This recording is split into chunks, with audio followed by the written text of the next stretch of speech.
Spain to China, other nations recognize that the country that leads the clean energy economy will be the country that leads the 21st century global economy. Many of our elected leaders enthusiastically support renewable energy. Transitioning to renewables like wind and solar, they tell us, will reduce greenhouse gas emissions, advance renewable technology, and, best of all, create green jobs. Green jobs are going to be, the next big thing. Well, I don't know too much about green jobs, but I'm for it. Anything green, go green.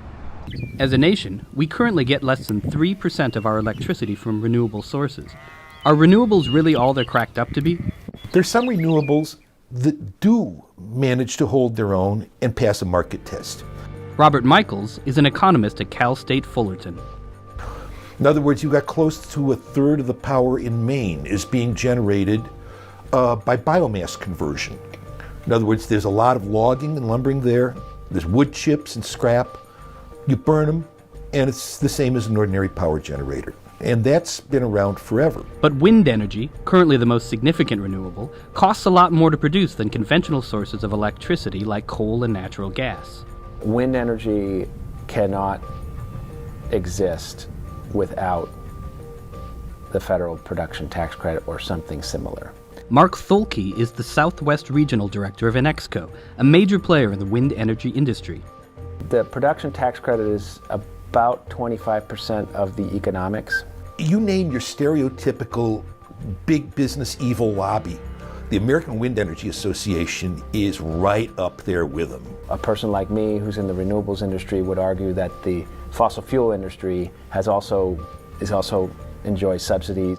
Subsidies for wind and solar on a per megawatt hour of energy basis, they are about 20 times the amounts of subsidies for ordinary conventional fuels.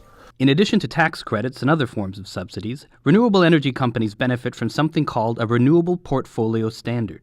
A Renewable Portfolio Standard, sometimes called a Renewable Energy Standard, is a mandate that the utility purchase a certain amount of renewable electricity. More than 30 states currently have some kind of renewable portfolio standard in place. And as those states are discovering, it's far easier to set renewable standards than it is to comply with them.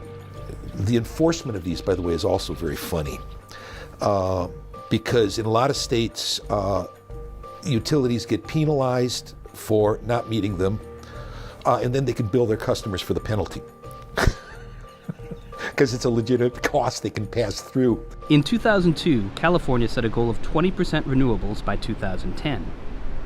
What actually happened was that there are so many barriers to the building of renewables in California, transmission to reach them, that as of at least 2008, California was getting a smaller percentage of its electrical energy from renewables than it was in 2002.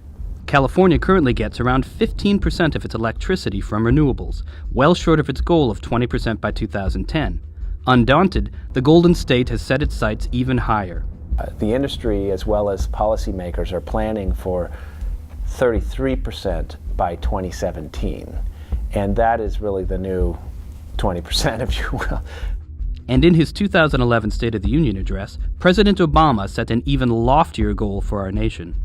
By 2035, 80% of America's electricity will come from clean energy sources. That may well turn out to be an overly ambitious goal. We'd all be better off, of course, if someone were to invent a new way of producing clean, inexpensive electricity. For all we know, it'll be there's some 6-year-old girl out there playing with Legos that's going to invent the new battery that's going to help integrate more renewables onto the grid and really sort of introduce the game-changing technology. Will propping up an industry that can't compete in the marketplace lead to a breakthrough? Maybe. What we can be sure of is that whoever does develop a game-changing technology will become extraordinarily rich. And as market advocates point out, if what we want is more innovation, the lure of a big payoff is a better incentive than a government handout. There's some basic research, you can make a case for subsidizing it. This is for commercial stuff. And this is where I say you can trust American ingenuity in business, and you can trust the capital markets to put up the funds necessary for anything that seems like a reasonable project. And what about the promise of a green jobs revolution? As far as green jobs are concerned, all right, ask yourself the following. California has had much stricter pollution control laws and much more tightly enforced laws than other states for a long time. Where are the jobs that generated? It's my opinion that renewable energy really has the potential as a job stimulus package. Somebody has to pay their salaries. And that means that money is going to have to be collected from some people, whether it's as taxes, whether it's as higher utility bills. And that's money that doesn't get spent on other stuff. And in California, a state already bleeding jobs, higher taxes and electricity costs will make it even more difficult for businesses to survive. Of course, you got to realize there are people in other states who are going to do just fine, who are going to be taking business away from California's industries. The idea that California is a one-of-a-kind tech incubator is going down the drain real fast.